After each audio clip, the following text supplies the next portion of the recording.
Rising from beneath the waves, a silent predator suddenly strikes. For almost a century, submarines have patrolled the world's oceans. Their missions, even their construction, cloaked in secrecy. Now, we'll take you where cameras have never been allowed before, to witness the incredible birth of a modern nuclear submarine. About to embark on a potentially dangerous mission, this is the story of the most complex military machine of the 20th century, a superstructure called Seawolf.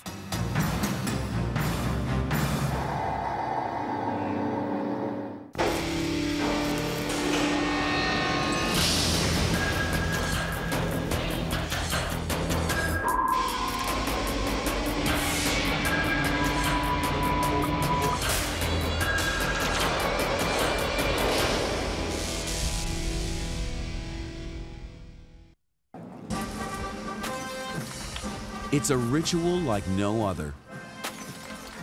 A centuries-old tradition of pomp and pageantry welcoming a new ship to the fleet. But while the christening of this vessel follows a time-honored custom, that's where tradition ends. Navigator bridge, 270, test that. Center gun. This is a ship for the next century. An entirely new class of submarine meeting the water for the first time. Bearing 188, HFSB 11. 400 feet coming 800 feet. A showpiece of revolutionary design and construction techniques. The nuclear-powered USS Seawolf takes its place in the ocean as the most advanced and lethal submarine ever created. Stay on the record 080. It's taken over 3,000 workers more than a decade to build what the Navy calls the most complicated machine on Earth.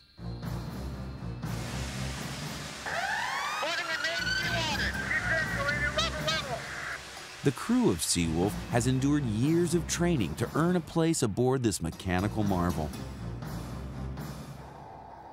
She is a prototype for the Navy's undersea future. But before they can claim the title of sovereign of the ocean, man and machine must pass a complex and dangerous series of tests known as the sea trials. And battle station. Sierra 3-2, a submerged contact. My intentions are to engage this contact and stay course 120. The stakes could not be higher.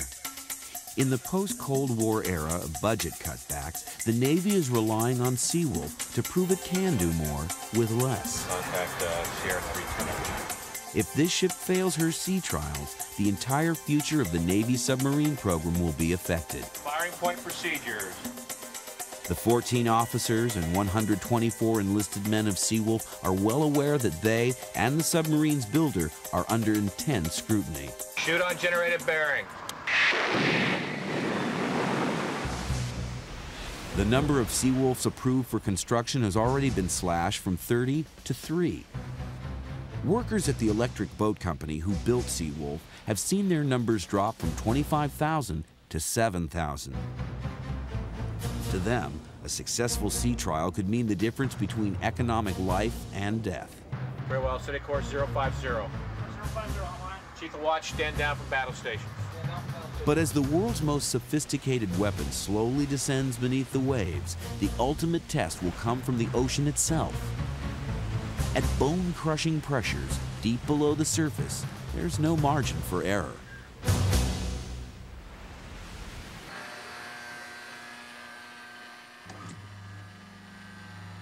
There are few places in the world large enough and sophisticated enough to build a nuclear submarine. This is one of them, the Electric Boat Company's machine shop in Quonset Point, Rhode Island. For the first time ever, the company has allowed cameras inside to witness the birth of a nuclear submarine. Here, giant pipes are twisted into intricate shapes, while massive grinding machines polish tons of special metal alloys into parts that will become the body of Seawolf. There's about 8 million parts on a submarine. Those parts have to fit together electronically, mechanically, The tolerances are extraordinarily close. The Electric Boat Company was co-founded by submarine pioneer John Holland in 1899. While the construction of Seawolf marks a new chapter in the history of underwater vehicles, like all subs, its life began on the design table. From the 19th century through the Cold War, submarine construction has always required enormous amounts of precise planning.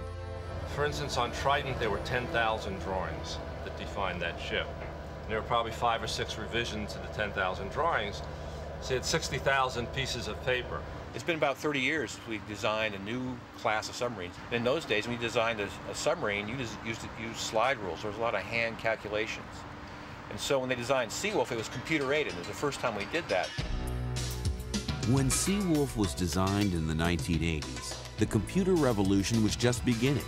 With the advent of computer-assisted design, or CAD technology, her creators could drastically reduce the staggering amount of hand calculations required. Now, basic design measurements such as length and diameter could be visualized in ways the early pioneers couldn't imagine. But the design process was still full of challenges.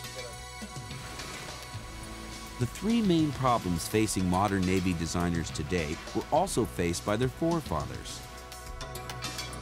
First, how to create a vehicle that could stay underwater for extended periods of time. Then, how to install enough weaponry to make it a viable threat. Finally, how to remain undetected. In the past, submarines were constructed by welding together steel plates to form the hull. Then the machinery, or guts of the sub, would be lowered inside through openings in the top. This was the primary method of submarine construction from World War I through the Cold War. The Cold War was one of the most volatile and dangerous times in American history. As the arms race between the United States and the Soviet Union escalated, the government turned to its undersea force for defense. The Navy developed 2 kinds of submarine classes, the ballistic missile submarine and a smaller class of subs, the attack class. The ballistic subs, often called boomers because of their enormous firepower, were essentially large mobile platforms for launching nuclear weapons. 3, 2, 1.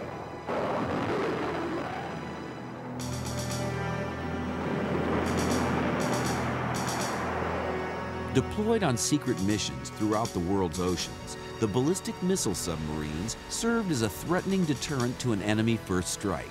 Weapons gone. You have permission to fire. Note 1. Their companion class, the attack subs, were smaller and faster than the boomers. These subs were designed to do exactly what their name implied: attack, quickly, silently, and with deadly force. Shoot!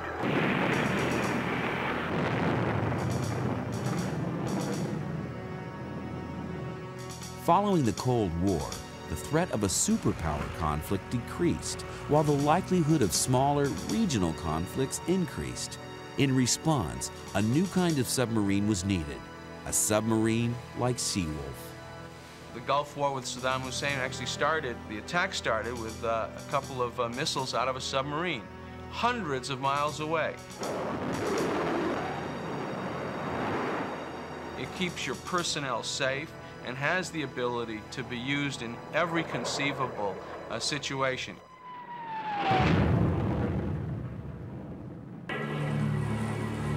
For this new class of submarine, a new building approach was employed. The Navy created Seawolf using a modular construction method. For the first time, a submarine would be built as a series of modules, with the piping, machinery, and fittings installed at the same time. This hull cylinder, about 40 feet in diameter, is about to become part of a larger, complete module. Using this new method of construction, the hull will not only be much stronger, but maintenance on the sub will also be easier. In the past, engineers would have to cut holes in the pressure hull to add or remove machinery. This time-consuming, labor-intensive process required extensive recertification tests.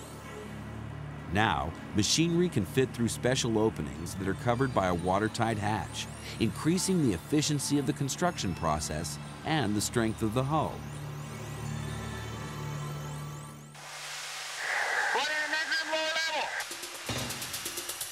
Even a pencil-sized puncture in the ship's hull would bring in water with the velocity of a bullet fired from a rifle. To learn how to survive against such impossible odds, the crew must now face their own certification process. That training begins here at the Naval Submarine School in Groton, Connecticut. These trainee submariners know that someday they may face a situation of life and death, an emergency in which their response will either save the ship or send it to the bottom of the sea. For the water and enter them lower level bills, enter them lower level DC Central Eye.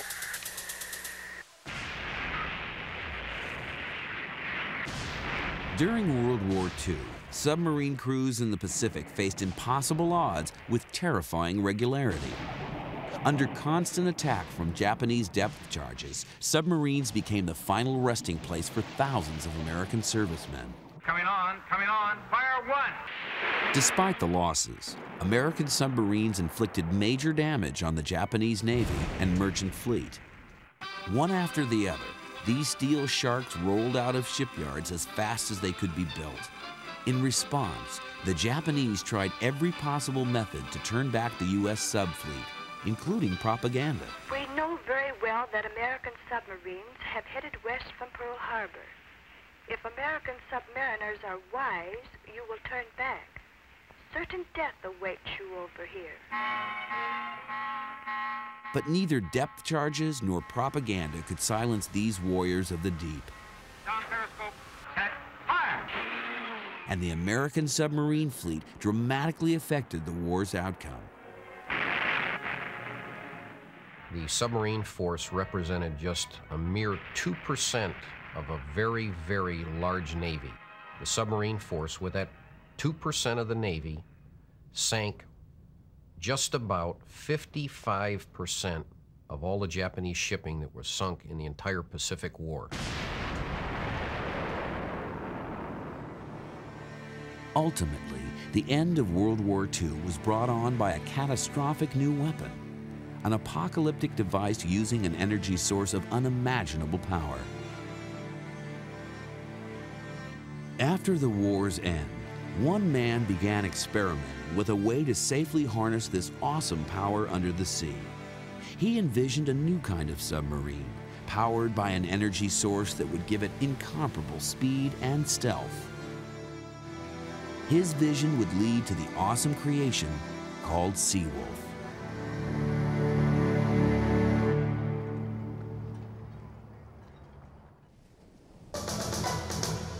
Somewhere off the Atlantic coast, the world's most advanced submarine has begun its most crucial test. Make it up 300 feet. Offshore deck, ship is on order depth. Called the Alpha Trial. This is the first of 3 sea trials which will determine whether USS Seawolf is ready to join the fleet. Offshore deck, make your depth 750 feet, 25 down. Make my depth 750 feet, 25-degree down angle, aye, sir. As it cuts silently through the water, its nuclear reactor provides an almost limitless supply of energy. 4 pounds of enriched uranium will provide the same amount of energy as 10 million gallons of fuel oil used by early diesel-powered subs. The advent of nuclear power was the most important development in the history of submarine construction. And now, as the most sophisticated submarine ever built continues its top-secret mission, it does so because of the dream of one man, Navy Admiral Hamill Rickover. A qualified submariner and engineer with a strong faith in both the practicality and necessity of atomic propulsion. He was a visionary of this business before we had the word vision. His convictions and determination soon made him a dedicated and efficient spokesman for a nuclear navy. Admiral Rickover was the first person to realize that nuclear power could turn the submarine into the most feared weapon on the planet. With this new power source, Rickover reasoned he could counteract the submarine's Achilles heel, the need for frequent resurfacing, which made them vulnerable to attack. With no precedent and no technology available for such an undertaking, he had to start from scratch. Prior to nuclear propulsion, particularly during World War II, submarines were essentially surface ships that were capable of submerging once in a while. But with nuclear propulsion, now you had a ship that was truly submersible. But translating nuclear fuel into a practical energy source presented Rickover with a paradox. On one hand, harnessing the power of the atom on a submarine would be extraordinarily complex. But once accomplished, using that power to propel the sub would be relatively simple, utilizing the same principle as a steamboat. The process begins with a nuclear reaction. As control rods carefully reveal uranium in a sealed container, extraordinary heat is produced. Liquid is then pumped through the system. It carries that heat away from the reactor core and circulates cooler temperatures back to the nuclear fuel. The liquid then flows through a heat exchanger, where the high temperatures are transferred to water coursing through thick pipes. This assures there can be no release of radioactive materials during the energy exchange process. This tremendous heat turns water into saturated steam. The steam powers a turbine, which drives a generator supplying all the electrical energy needed to operate the ship. Excess power is diverted to energy reserves, stored in massive banks of batteries on board. Admiral Rickover understood that nuclear engines could not only generate more power, they could give submarines virtually unlimited range. Underway on nuclear power.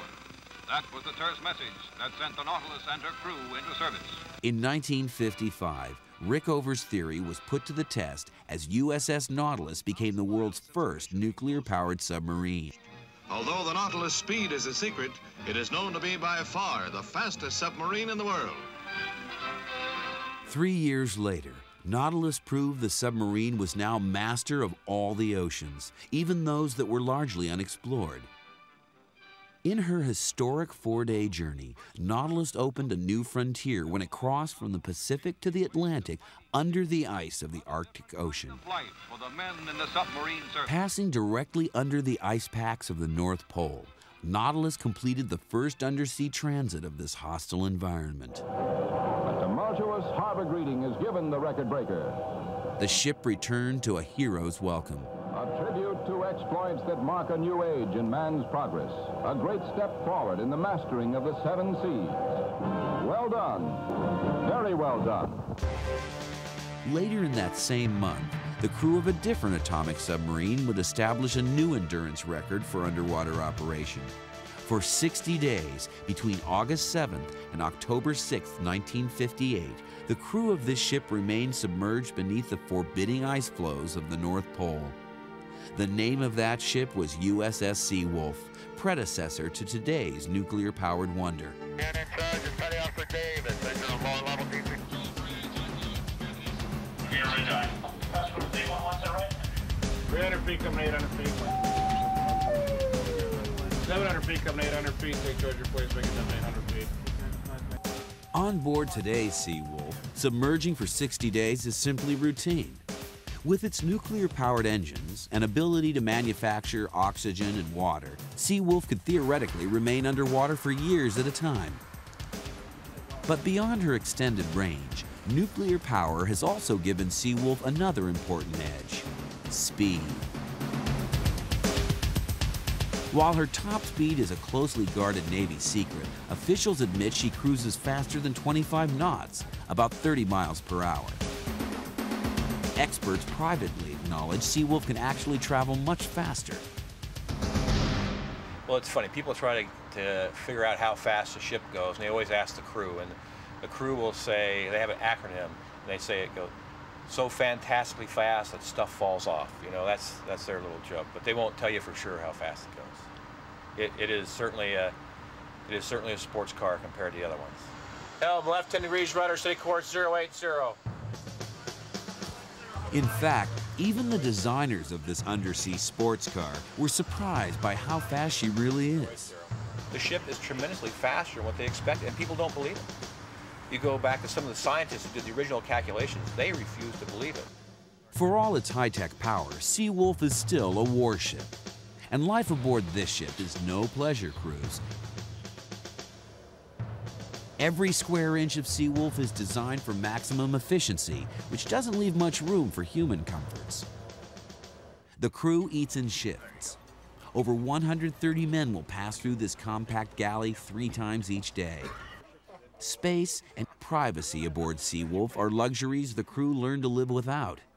Even their sleeping quarters are designed for efficiency. The reason why you call it hot racking or hot bunking is you have 3 guys to 2 racks. The reason why you have that is because you don't have enough space available for each member of the crew. The reason why they call it hot racking is because while you always have 1 on watch, you have 2 in the rack, and when that person gets off watch, that rack is still warm from the other person. So that's pretty much why they call it. And plus you jump around from rack to rack. You'll never sleep in the same rack twice. It's not uncommon for some sailors to actually sleep in the torpedo cradles, luxurious accommodations for taller men frustrated by confined bunks. Because space aboard a submarine is at a premium, maximizing every available inch has always started with the design phase. During the 1980s, Seawolf designers were able to use emerging technologies to increase available space. For example, CD-ROM technology meant thousands of technical manuals and drawings required on early subs could be replaced by compact discs. No minor achievement, this freed up 350 cubic feet of space and eliminated over 6 tons of paper on board. A major tactical advantage of Seawolf is her arsenal of computers. This massive network of incredibly powerful machines are the most ever used on any naval vessel. Her communication software alone uses 6 million lines of programming code. Seawolf submarine is probably the most complex product built by man in the world today. If you took the floppy disks, 1.4 megabit floppy disks, and took the data that's in this submarine and stored them in those floppy disks, they would be taller than the World Trade Center. There's just an enormous complexity of material, science, machines, computers. Detection bearing 273, classified biologics. The computer-driven sensor systems on Seawolf are so advanced, they can even pick up the most minute, natural sounds of the deep. What you're hearing is shrimp feeding in the cold waters of the Atlantic. The crew listens as dolphins swarm in for lunch. But beyond just hearing faint natural sounds, Seawolf sensors can detect and identify even the most silent of ships by their sound signatures. Today's acoustic sensors, both on the submarine and also towed behind the submarine, have allowed us to be able to detect very quiet submarines and surface ships out to thousands and thousands of yards in range, out to many, many nautical miles. Those sensors combined with very improved and highly capable heavyweight torpedoes give us the capability to attack both submarines and surface ships almost at will. Crew members say the difference between Seawolf and non-nuclear submarines is like comparing a biplane to a jet. But for all its space-age capabilities, the job of traveling beneath the sea remains extremely dangerous. And no mission is more dangerous than the Alpha Trial, the submarine's first meeting with the sea. As the crew of USS Seawolf continues their shakedown voyage, a mission from decades earlier casts an ominous shadow. A mission in which another nuclear submarine was being tested. A mission that would be cut short by tragedy. A tragedy that would shock a nation and forever change the nature of submarine construction.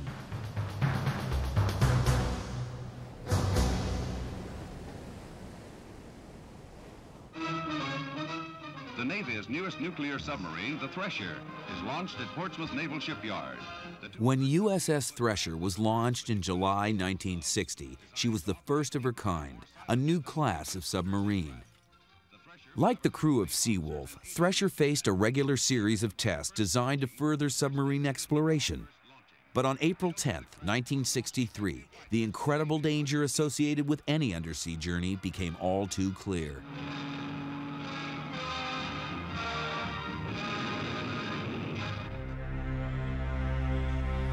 At 7:47 p.m., about 200 miles east of Boston, Thresher began a deep descent known as a test dive. For reasons still unknown, at 9:13 p.m., the ship radioed a message that it was experiencing minor difficulties and was attempting to blow its ballast tanks, a procedure used to surface during an emergency. 4 minutes later, a garbled message was received. Then, the horrifying sound of the ship breaking up. USS Thresher, along with her crew of 129 men, was gone. It was a chilling and memorable day. It was almost like where you were when the president was assassinated, which I guess was also that year. As ships and deep diving equipment scoured the ocean for the wreckage, investigators began a decades-long quest to find out why she sank. In a remarkable series of pictures, the Navy photographs the ill-starred sub. In one photo, her number shows clearly. The tail section with the stern planes is plainly visible here. Navy submersibles found what was left of Thresher in June of 1963 at a depth of over 8,000 feet.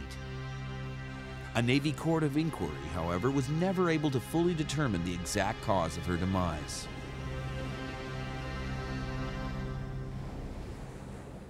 No Navy official was more devastated by the loss of Thresher than the father of nuclear submarines, Admiral Rickover.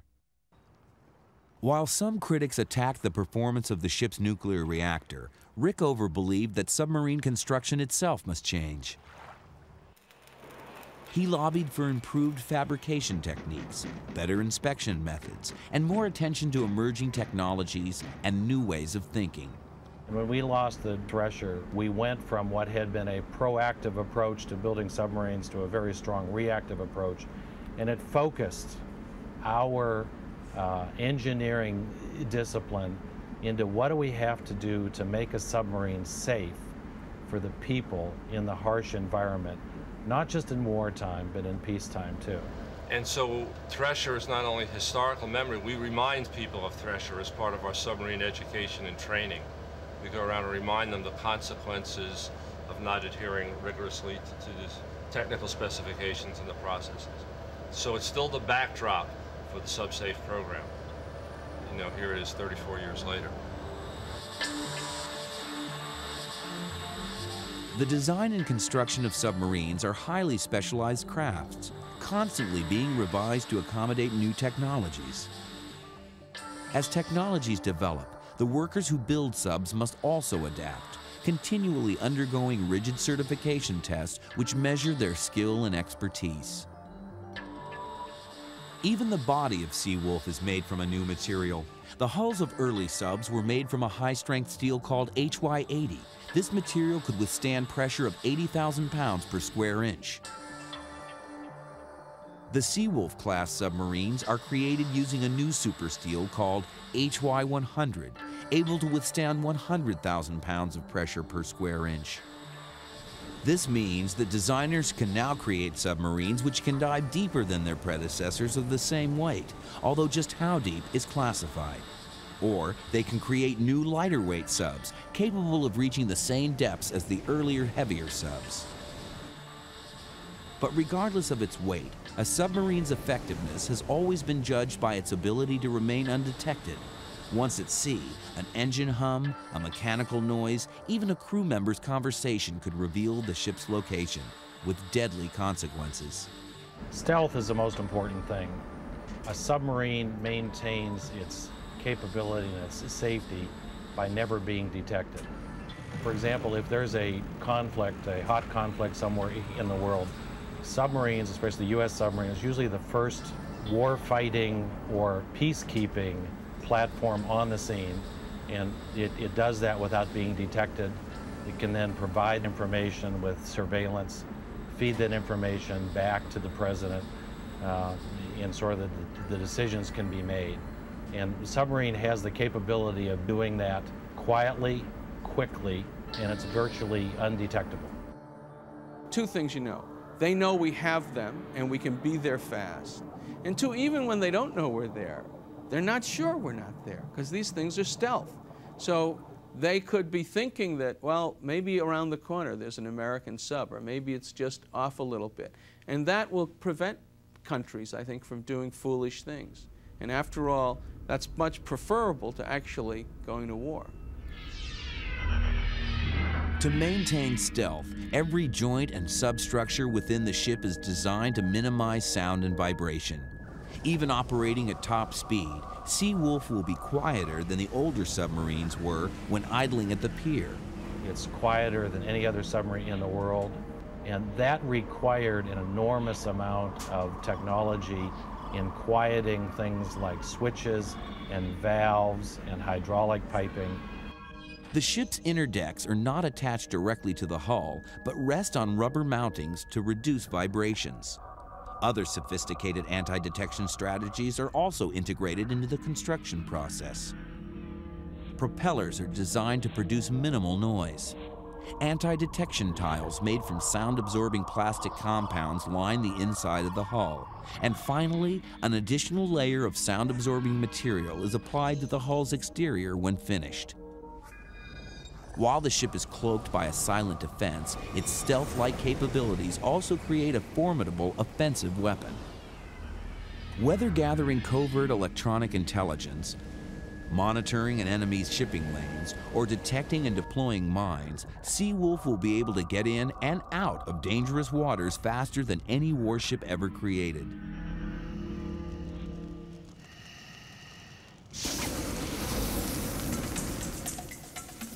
But sometimes, the most deadly threat to a submarine crew comes from inside the ship. Fire in the engine room, fire in the bilge. I think probably the fire is the worst thing to have happen to you, because that's something very quickly, if you don't do the right thing, can get out of control. As you see, this is an enclosed environment. This is all we have. Fire's out! Refresh what you said, eh? If you get a big fire going, it gets very hot here in a hurry and very, very hazardous, and there's nowhere else to go. Trapped hundreds of feet below the ocean's surface, a fire could wipe out a crew in an instant, or slowly consume the ship's life-giving oxygen supplies. It is a terrifying scenario, but one that is planned for in the design of a ship, in its construction, and at the Naval Submarine School. Fire's out, refresh watch is set. This training doesn't end once on board. Class Bravo, fire in the galley, fire in the deep mat, fryer. There's heavy smoke in the galley. I'm paying for calling the man in charge. On a submarine, crew members constantly rehearse and plan for every conceivable situation. There's heavy black smoke in the galley. We are currently searching for hot spots within the ship. There are no hot spots. The fire is out. The ship is at periscope depth. Preparation for emergency ventilating. All hands in the fore compartment ready EVs.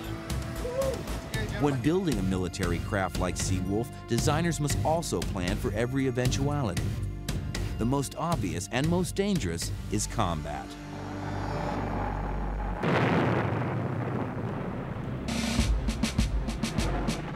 Like an aircraft carrier, a submarine is divided into separate watertight sections.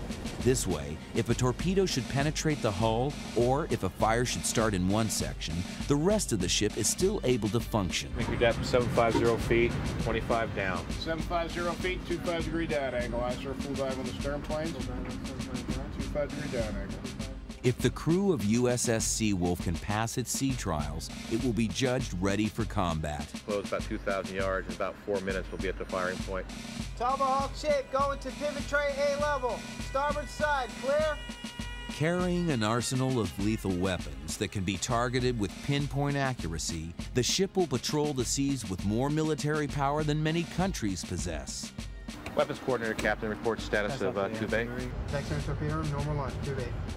A silent and deadly predator, Seawolf will be the most advanced, heavily armed attack submarine the world has ever seen. All stations, arrival path is direct path. Carry on.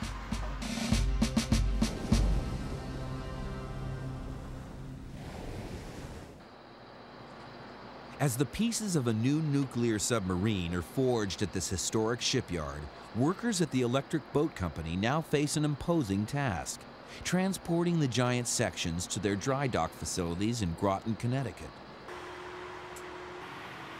To do this, modules weighing over 700 tons each are placed on the largest transport truck in the world. There are only 2 such vehicles in existence, and both were specially made to assist in submarine construction. When these 2 vehicles are used together, workers can move modules weighing over 1,400 tons. Now, they will travel by barge for the 60-mile journey from this Rhode Island machine shop to the Connecticut dry dock facility. As the pre-assembled pieces arrive at the dry dock, they are suspended in order and then pieced together to form the complete ship. Many months of assembly have been condensed into seconds to see this amazing process in action. As the pieces of this $2 billion puzzle are carefully assembled, even top-ranking Navy officials are amazed by the complexity of the operation. The design, development, and construction of a submarine, I view it very much like eating an elephant. How do you eat an elephant? It's one bite at a time.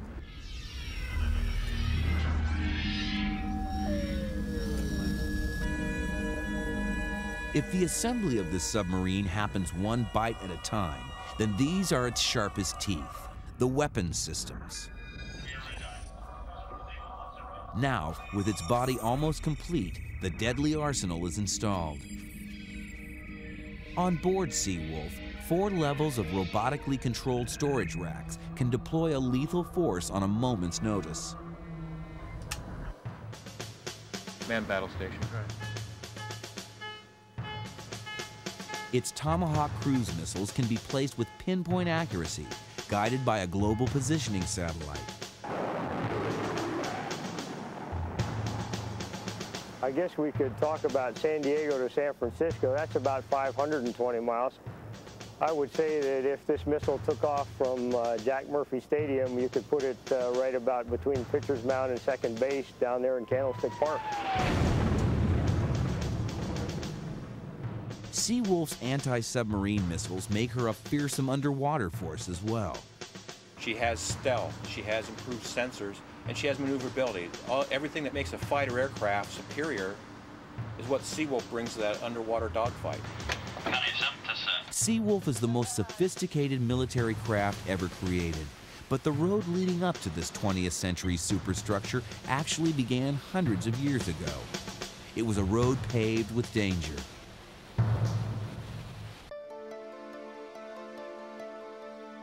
In 1775, only 25 miles from the site of the Electric Boat Company, a young Irishman named David Bushnell built this device called the Turtle. Driven by his intense hatred of the British and with the support of George Washington, Bushnell created an underwater craft that could place an explosive device on harbored British warships. Its name came from the design, resembling 2 turtle shells, 7 feet long and 4 feet wide. This craft of wood, iron, and leather could approach an enemy ship with a hand-cranked propeller and was able to stay submerged 20 feet below the surface for almost 30 minutes. Unfortunately, when Bushnell's device was tried on a British man-of-war, the attaching screw could not penetrate the copper sheathing on the hull. The Turtle was lucky to escape. But the theory of this unique weapon delivery system survived. The underwater sneak attack was born. During the Civil War, both sides developed submarines, but it was a Confederate version invented by Horace L. Hunley that became the first sub to record a torpedo hit on an enemy ship. It was a milestone that came with a terrible cost. The 60-foot H.L. Hunley used a crew of 8 to turn its propeller crankshaft, towing a single torpedo behind it. In 1864, in the Charleston, South Carolina harbor, the Hunley delivered its deadly cargo against the Union's USS Housatonic. The attack did little damage to the Union ship, but the exploding torpedo sank the Hunley. As primitive as these early craft appear, they actually use the same engineering principle as today's modern subs, the ability to submerge and surface by adding or subtracting ballast. I went at 750 feet, used 25-degree down angle ISER. During her sea trials, one of Seawolf's most critical challenges will be her ability to perform deep dives. Inside the hull are ballast tanks designed to temporarily fill with water. In the original sub designs, the ballast tanks were located port and starboard, as shown here. When the tanks fill with water, negative buoyancy is created, causing the vessel to sink. When compressed air flushes the water from the compartments, buoyancy returns and the ship rises. 700 feet, coming to 300 feet. Seawolf also employs this basic principle of physics. But the ballast tanks on this ship are located fore and aft, so the ship can submerge or surface with incredible speed. Officer deck, ship is on order depth 300 feet, sir. The propulsion of early subs required exhaustive manual labor performed in suffocating spaces with no fresh air. These ships could only dive for brief periods, staying close to the surface in order to ventilate the craft. On board Seawolf, the same nuclear power that propels the ship also supplies the crew with life-giving oxygen. Water molecules are formed from two hydrogen atoms spinning around a single oxygen atom. On Seawolf, sophisticated machines use electromagnetic force to disengage the hydrogen atoms from the molecular structure, leaving pure oxygen for the ship's life support system. But it was another source of energy that first turned the submarine into a viable fighting machine. John Philip Holland was an industrious Irish immigrant who pioneered a double propulsion system for submarines. Holland's boat used a 50-horsepower gas engine for surface sailing, and then to keep the air breathable, a battery-operated motor while submerged. This dual-engine approach to underwater navigation gave the sub greater range and submergence capability, something that U.S. Navy officials realized in 1900. Able to dive to just over 100 feet, the Irishman's craft became the first submarine commissioned by the Navy. The crew of USS Holland became pioneers of a new world under the sea. Over the next 14 years, 25 more of these amazing devices called submarines were built. But beneath the waves, the United States would not be alone for long. May 1915, the ocean liner Lusitania is fired upon and sunk by a German U-boat. In under 20 minutes, over 1,100 passengers died, many of them Americans. The U.S. moves one step closer to war with Germany. During World War I, the potential of this new machine would be put to the ultimate test. The age-old ritual of enemies facing each other in head-to-head combat was replaced by the sneak attack. Gyro 005 increasing. Shoot anytime. Fire! The dream of John Holland and the early submariners forever changed the nature of warfare. I think certainly that Holland, when he designed and built his first craft, probably never recognized where we would be today. John Holland might never have imagined a vessel like Seawolf, but to the Navy, it marks the beginning of an entirely new class of submarine. High-tech subs that will begin in virtual reality and end up resembling science fiction. But first, Seawolf must prove to the Navy and the public that her design is sound, that her crew is ready. Now, as she nears the end of her crucial maiden voyage, the future of the next generation of subs hangs in the balance.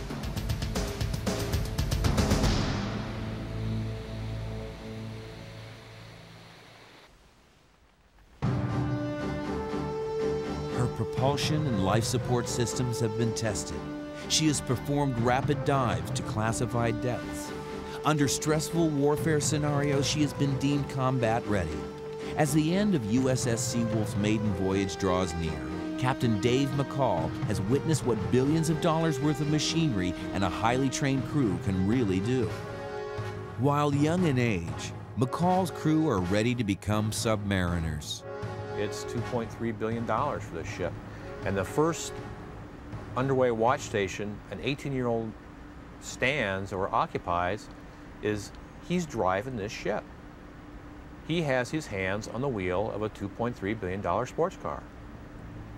And that's a lot of responsibility. You have to want that kind of responsibility. You have to be ready to take it, and they choose themselves. They have trained, rehearsed, and drilled. Now it's time to come home.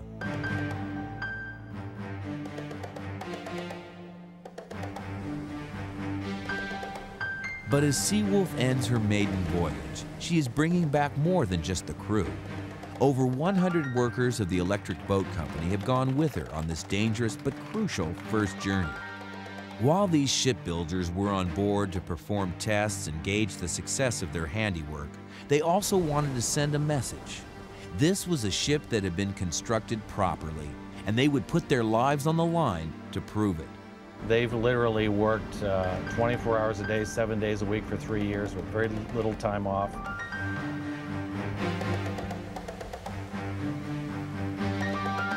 Years of hard work and grueling training have led to this one moment, the return of USS Seawolf to her base in Groton, Connecticut.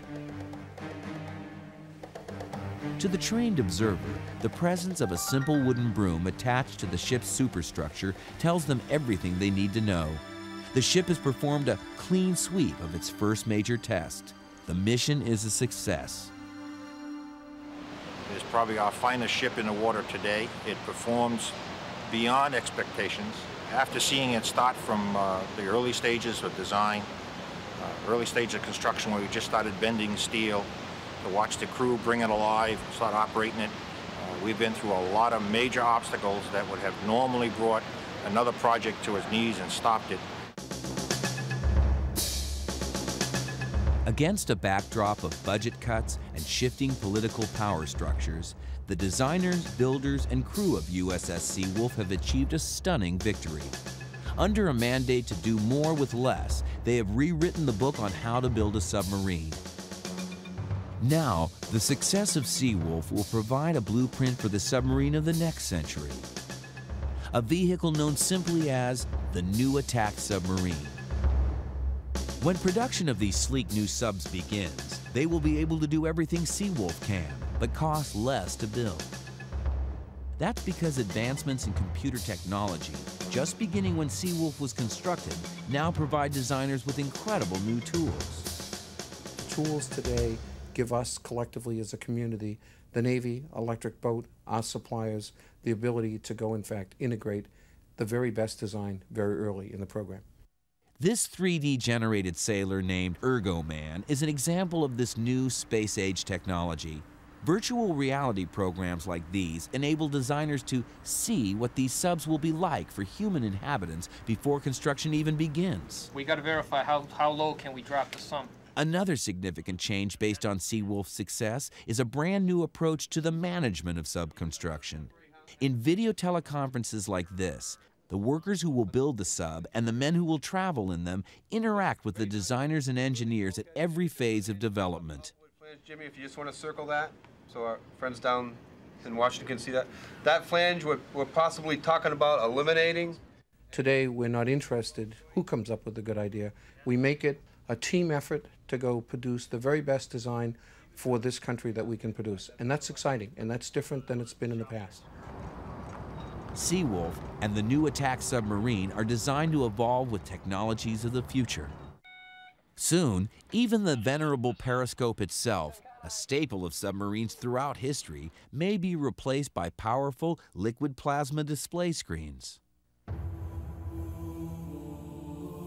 With the success of their first sea trial, the crew of Seawolf will continue a long and distinguished tradition. Even though this is a new ship with a young crew, they are traveling in the footsteps of those who have gone before, many of whom did not return. These are the names of United States submarines lost in the service of duty with all hands on board. Submariners say these ships and the men aboard them remain on eternal patrol.